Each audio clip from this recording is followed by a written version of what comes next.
ইয়া আল্লাহ, ইয়া রব্বুল আলামিন।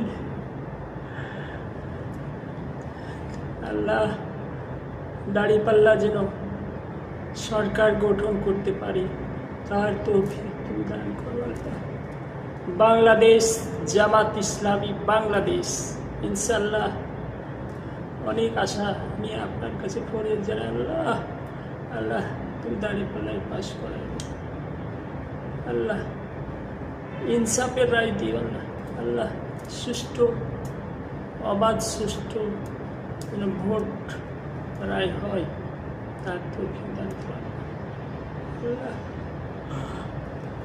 হাজার হাজার মানুষ দেশ প্রবাস থেকে আপনার কাছে দোয়া করছে, সবাই মুখ তুলে বসে আছে আল্লাহ। একটা সুষ্ঠু ফলাফল যেন হয় আল্লাহ, আমিন।